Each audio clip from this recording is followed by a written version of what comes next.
Je lis du livre de Genèse, chapitre 15, versets 13 à 16 qui suit.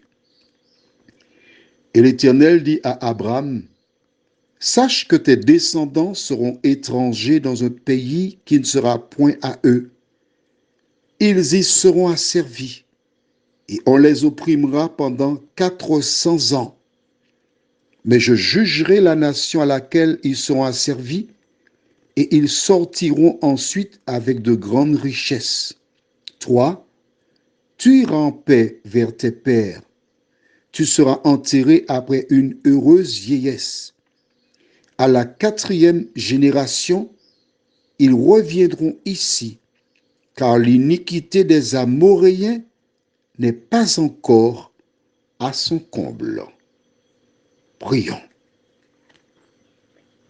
Seigneur, nous voici une fois de plus devant toi en ce soir pour continuer à comprendre ce qui se passe dans le monde à la lumière de l'histoire du peuple d'Israël.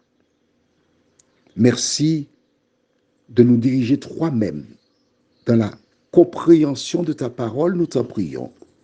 Au nom de Jésus et pour ta gloire éternelle. Amen.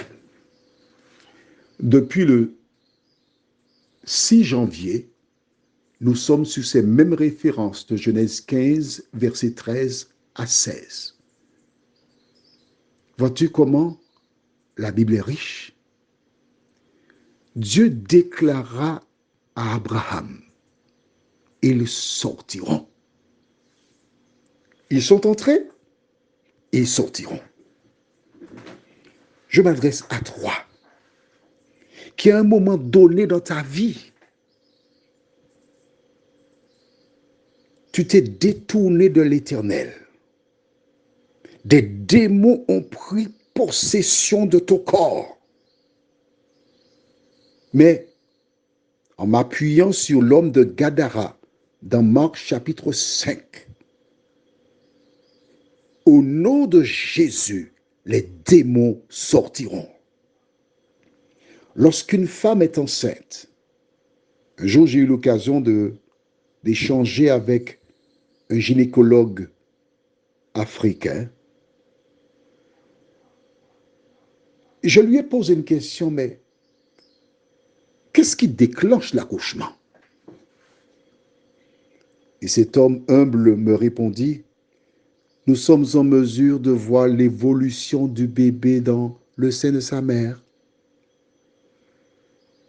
mais nous n'avons pas encore découvert ce qui déclenche l'accouchement, ce qui provoque les contractions. Et je bénis l'Éternel, parce que l'Éternel désire se présenter aux scientifiques.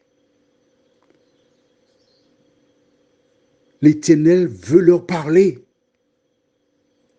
les inciter à réfléchir pour savoir, mais qu'est-ce qui provoque les contractions pour que l'enfant, à un moment fixé, sorte du sein de sa mère. Ces deux exemples de délivrance nous indiquent que toutes celles et ceux qui souffrent un jour sortiront, seront libérés. J'ai à la mémoire l'histoire de jeunes gens qui furent incarcérés pour le meurtre d'un petit garçon aux États-Unis. C'est une de mes deux cousines qui me conta cette histoire. Elle réside sur le Gros Morne. Après 36 années, ces garçons qui avaient 17 ans à l'époque ont découvert qu'ils étaient innocents. Ils sortirent de prison. 36 ans plus tard. Comment est-ce possible? Le juge de toute la terre a probablement entendu leurs prières. Le juge de toute la terre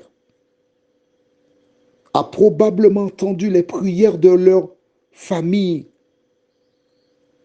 et de celles et ceux qui étaient convaincus qu'ils étaient innocents. Voilà pourquoi ils sont sortis.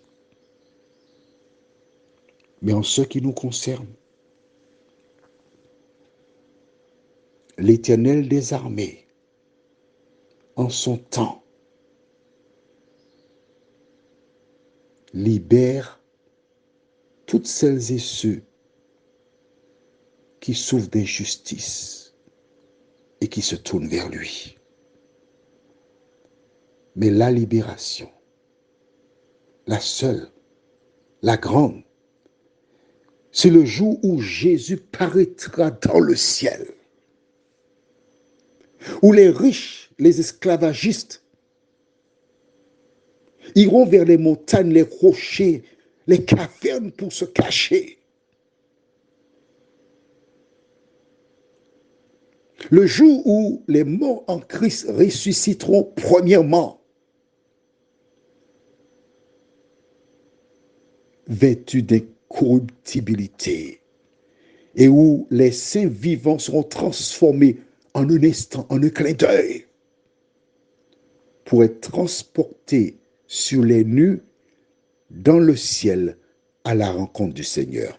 Tu trouves ça dans 1 Thessaloniciens chapitre 4, à partir du verset 13, et tu peux aller jusqu'au verset 18.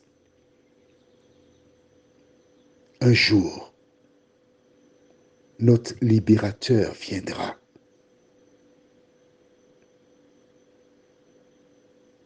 Pour nous conduire vers la terre promise.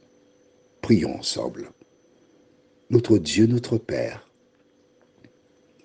dans cette parole adressée à Abraham, tu nous parles en ce soir. Tu nous dis que le libérateur viendra un jour pour nous sortir de ce monde. Merci pour ta parole. Merci pour l'éclaircissement. Aide-nous à la porter dans notre cœur, nous t'en prions. Au nom de Jésus et pour ta gloire éternelle. Amen.